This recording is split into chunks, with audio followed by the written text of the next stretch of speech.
Alright guys, I'm JStuff will be Esquire, and today we are gonna teach you how to cook the chicken. Not just any chicken, but a very special chicken.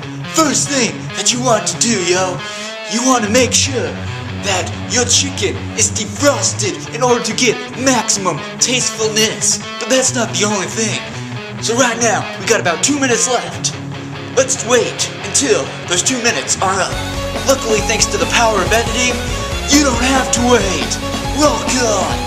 It's the vlogs of JStuff.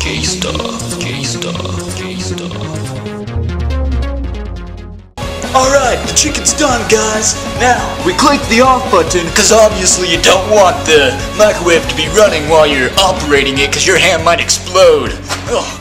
Okay, you see, the chicken's done. We take it over and we set it down. Dang it! My mom forgot to go shopping and she hid the breadcrumbs. What are the odds of that? I never would have expected that. Anyway, so we need some breadcrumbs in order to make the chicken delicioso. I have located the breadcrumbs. Great value there. Yeah, dude. So, anyway, we gotta see how much I have left. Life sucks. I don't have a lot left, so we'll improvise! Alright, now what we want to do in here is, we want to get an egg. Do we have any eggs? Why yes, we do. They're right here. Now, we take just one egg, because we're not making a very big meal now, are we? No, one egg does. Very well. Okay, we got our egg. Now sadly, he's not very happy about being killed, but he's the lucky contestant for today. We'll see how long he lasts. Alright, dude. Let's see how long you can go. Okay, we got our chicken ready right here. We also survived the egg. It's in there.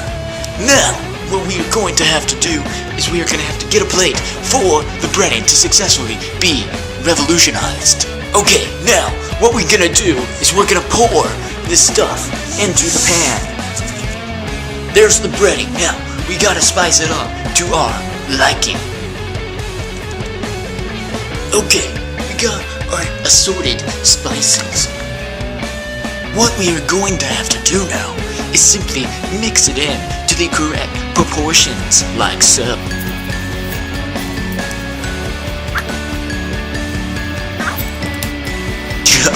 Dude, okay, we got the chicken cut.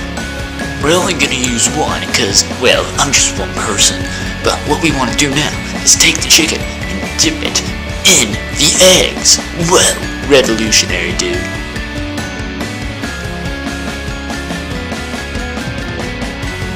Okay, now that we have successfully breaded the chicken, we must now prepare the pan. Bang! Turn it on to high to heat it up quickly. Okay? Now what you gotta do is you gotta go over, grab the olive oil or vegetable oil, depending on what you want, and you pour it in. Okay, so now we got the chicken prepared. We gotta wait for it to heat up though, so until then, we're gonna create the thing to go on top of the chicken, because this is gonna be delicious. Set your chicken down next to the pan while it heats up. Sit. Okay, what we gotta do is we have some tomatoes and also some purple onion. These together will create a nice thing to put on top of our chicken. Now we're gonna go and make it better. Yeah, dude. Okay, now we have been cooking the chicken for about 5 minutes now. That's not exactly enough. We gotta get it at the right temperature to finish it. But I'm cooking it. See? Now doesn't that just look delicious? Now, what we are gonna do is start preparing while the chicken's cooking what we're gonna put on top of it. You wanna start it off on high to heat it up quickly, but then, after you put the chicken in, you wanna turn it down. Kind of an important thing. Good. Now that we got the chicken in there, and that we got the tomatoes in there, we gotta get the purple tomato, or purple onion, in there also. Just grab it, peel it, rip it up, throw it in there. Real easy. Okay, those are done. Now, we get our pink pan of awesomeness. We put it on this one, and we turn it on to about high, again, to heat it up, like so. Also, You need to remember to flip the chicken on a regular basis while you're doing everything else. You don't really want to burn it now, do you? That's just not good. Also, every once in a while, you may have to add some more oil to your chicken while it's cooking. Don't worry, it's not that hard. If you've done it once, you can do it again. Just grab and pour. Parmesan cheese. Where are you? Where is it? Do we have any Parmesan cheese? Nope. Wait. Nope. No Parmesan cheese. You're killing me, Mom. You're killing me. Wait. Wow. Cheese sticks, but no cheese. So instead, we're just gonna go with regular Parmesan cheese that you put on your pizza. That's right, Trebek. Okay. We added tomato.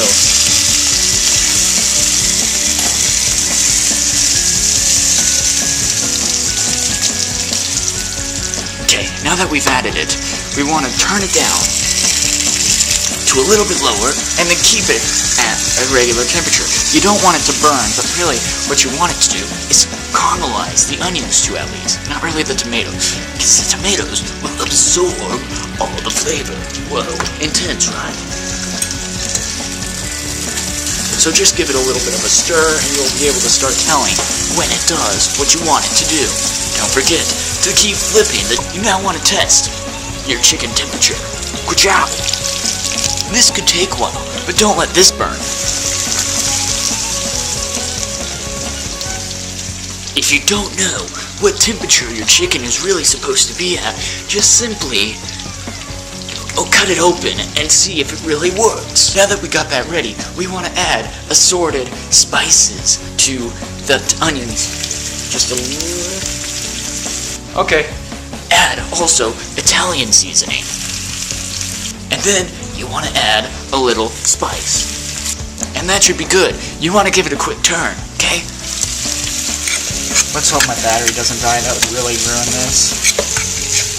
Then, after all the spices and everything have set, now you add your Parmesan cheese.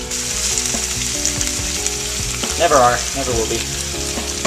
Thing is, the cheese will absorb the oil. That's awesome, because that means it's going to be even more delicious. Now keep stirring it while chicken's practically done. You still want to give it a little turn here and there so it doesn't really burn. Pretty nice. Good thing is, we've kept most of the breading on the chicken, which is a good thing because that sometimes is very difficult to do cooking. Even though we kind of messed up with not having the specific cheese that we wanted, the Parmesan cheese is still melting and turning out very nice. Turn everything off because it's pretty much done, but still test the chicken to make sure that it is done. And let this simmer so it doesn't get cold while you're still preparing the chicken. Cutting open the chicken, you want to cut open the thickest piece because that piece takes the longest to cook. So if that's done, odds are the rest of them are done. Now, this piece. Now, the chicken is done, so we want to pick it up like so and put it on the plate. Okay? And then, bang, right there. Now, here is the most delicious part. Take the pan right here. That's about what it's supposed to look like. And then you pour it over the chicken. I said take the pan.